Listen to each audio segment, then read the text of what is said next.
গ্যাসের দাম বাড়লে 1 টাকা দাও না বাড়াও, রেলের ভাড়া কত বেড়েছে, গ্যাসের দাম কত বেড়েছে, পেট্রোলের দাম কত বেড়েছে, প্ল্যাটফর্ম টিকিটের দাম কত বেড়েছে। যেই দিন রেজাল্ট বেরোবে পরের দিন গ্যাসের দাম আরও বাড়িয়ে দেবে, পেট্রোলের দাম বাড়িয়ে দেবে, ডিজেলের দাম বাড়িয়ে দেবে, আর আপনাদের আবার সেই চুলায় রান্না করতে হবে। নির্বাচনের আগে এরা বলে এক, আর নির্বাচনের পরে আর পাত্তা পাবেন না। ঝড়ে আসবে না, জলে আসবে না, বন্যায় আসবে না, রাস্তাঘাট থেকে শুরু করে, বাঁধ থেকে শুরু করে, ব্রিজ থেকে শুরু করে, পথসাথী থেকে শুরু করে, কর্মতীর্থ থেকে শুরু করে, সংস্কৃতি তীর্থ থেকে শুরু করে সব ধর্ম সব বর্ণের সবটাই আমরা করে দিয়েছি। বিজেপি তুমি আজ পর্যন্ত একটা কাজও বাংলার জন্য করোনি। মিথ্যে কথা বলবে না, ভোটের আগে ভাওতা দেবে না। ওদের সবাই বলে জুমলা পার্টি, কেন বলে বলুন তো? শুধু মিথ্যে কথা বলে। জুমলা কথাটা হিন্দি কথা, সারা দেশে একটা কথাই চালু আছে। মনে আছে বলেছিল জিতলে 15 লক্ষ টাকা করে সবার অ্যাকাউন্টে দেবে, নোটবন্দি করলো, দিয়েছিল 1 পয়সাও? কালো টাকা ফেরত নিয়ে আসবে, দিয়েছিল 1 পয়সাও? জিতে গিয়ে অত্যাচার করে। আর এখন বলছে বিল আনছে। কি একসাথে মহিলাদের কত অসম্মান দেখুন। 33% রিজার্ভেশন উইমেন, মহিলাদের আমরা মন প্রাণ দিয়ে সমর্থন করেছি। আমি এর জন্য আমি নিজেও পার্লামেন্টে অনেক লড়াই করেছি, আমাদের দলও লড়াই করছে।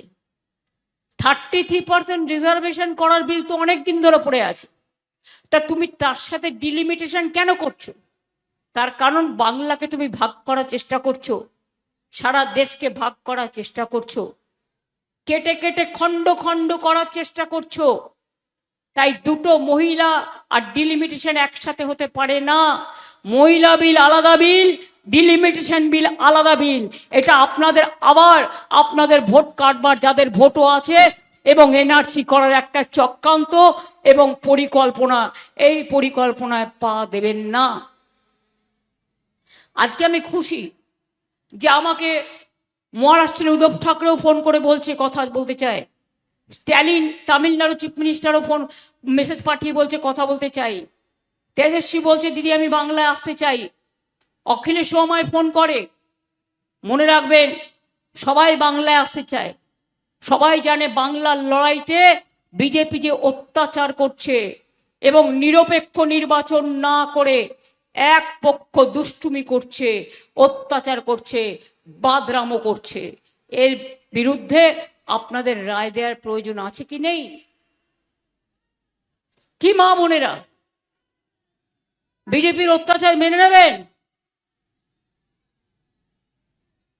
আমার নিশীত রাতেরও বাদল ধারা, রবীন্দ্রনাথ ঠাকুরের গান আছে। তাদের ভোট দেবে না ভোট দেবেন আপনার ঘরের ছেলেকে? এরা রোজ রোজ বদলায় নিজেদের। ইলেকশনের আগে একরকম, আর পুলিশ নিয়ে অত্যাচার করে।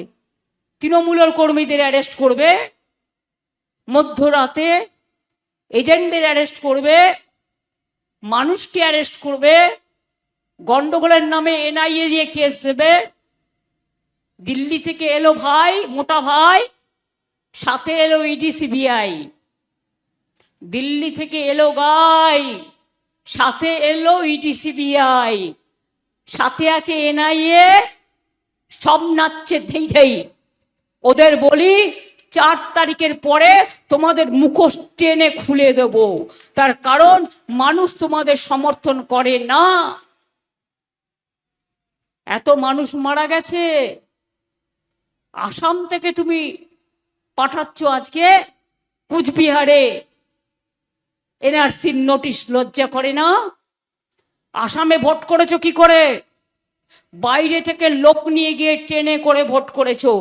আসাম বর্ডার সাবধান, রেলে কারা আসছে যাচ্ছে দেখে রাখবেন। কাজেই যদি আগামী দিন মনে করেন অত্যাচার নয়, অনাচার নয়, দুরাচার নয়, ব্যভিচার নয়, স্বৈরাচার নয়।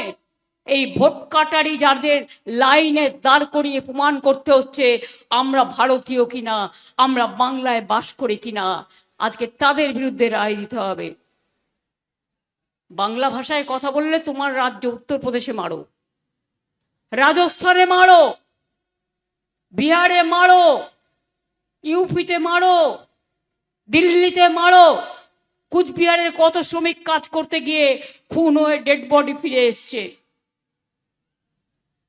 250 জনের বেশি এই এসআইআর কেসে আত্মহত্যা করেছে। এসআইআর মানে সর্বনাশ, গণতন্ত্রের সর্বনাশ। বিহারে তো ছিল না লজিস্টিক্যাল ডিসক্রিপেন্সি, কেন বাংলায় হবে? বিচারের বাণী কি নীরবে নিভৃতে কাটবে রবীন্দ্রনাথ ঠাকুরের ভাষায়? আমরা তো বিচার চাই। বিচার সব জায়গায় বন্ধ হয়ে গেলেও একটা জায়গায় পাবেন, সেটা হচ্ছে গণতন্ত্রের আদালত। আমি মনে করি গণদেবতা নির্বাচনে সবচেয়ে বড় দেবতা, এর থেকে বড় দেবতা আর কিছু নেই। সবাই নিজের নিজের ভোট দেবেন, জোড়া ফুলে ভোট দেবেন। আর মনে রাখবেন, এটা বিজেপি যেভাবে আমাদের সাথে সর্বশক্তি নিয়ে আমার বিরুদ্ধে লড়াই করে যাচ্ছে, মানে বাংলার বিরুদ্ধে লড়াই করে যাচ্ছে, আমি একমাত্র ওদের কাছে মাথা নত করি না। সিপিএম আমলে অনেক মার খেয়েছি, সারা দিয়ে অনেক চোট, আর বিজেপির আমলে অনেক অত্যাচার সহ্য করেছি। ওরা আমাকে কখনো কখনো চমকায়, আমাকে চমকালে জানে না আমি মাথা নত করি না।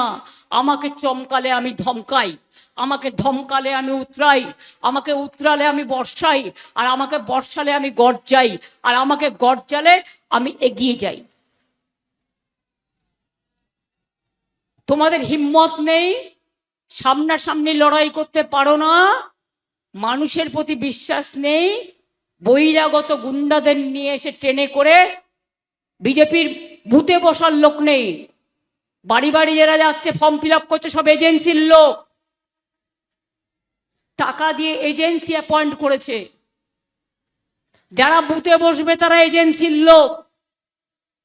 মনে রাখবেন, আপনাদের বর্ডারে যদি কেউ ভয় দেখায়, এই ভোটটা বিজেপিকে দিতে হবে, আপনি শুনবেন না। এটা আপনার অধিকার, আপনি কাকে ভোট দেবেন এটা সম্পূর্ণ আপনার ব্যক্তিগত গণতান্ত্রিক অধিকার।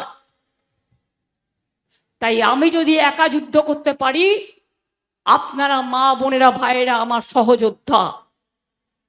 আমার তৃণমূল কংগ্রেস কর্মীদের বলে যাই, টাকার ভান্ডার নিয়ে এসেছে, ঝড়ে মানুষ যখন নাগড়া কাটায় সব ভেঙে যায়, 1 পয়সা দেয় না। কুচবিহারে বন্যা হয়, 1 পয়সা দেয় না। পঞ্চানন বর্মার জন্য আজ পর্যন্ত কিছু করেনি। সংখ্যালঘুদের জন্য তো করেই না। কোন হিন্দুদের জন্য করেছে? শিবযজ্ঞ মন্দির আমরা উন্নয়ন করে দিয়েছি, বানেশ্বর মন্দির, মদনমোহন মন্দির, ঠাকুর পঞ্চানন বর্মা থেকে শুরু করে, বেরিয়াল গ্রাউন্ড থেকে শুরু করে, জায়ের থান থেকে শুরু করে, মাঝের থান থেকে শুরু করে, আজকে বাচ্চাদের পড়তে কোনো অসুবিধে হয় না।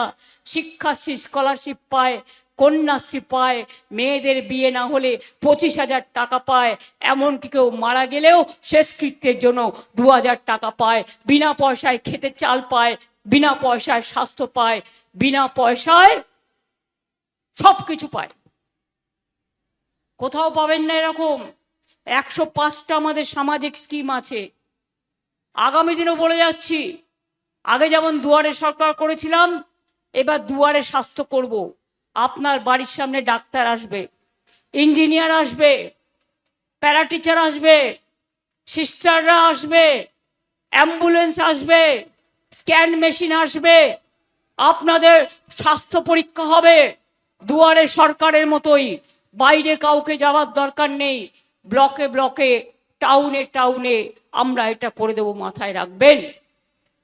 আর মনে রাখবেন, তপশিলি বন্ধুরা যেমন তপশিলি ভাতা পায়, বৃদ্ধরাও পায়, বৃদ্ধারাও পায়। কিছু বাকি আছে, সেটা পরে আমরা দেখে দেব, ওটা রিভিউ চলছে। এবিপি আনন্দ, এগিয়ে থাকে, এগিয়ে রাখে।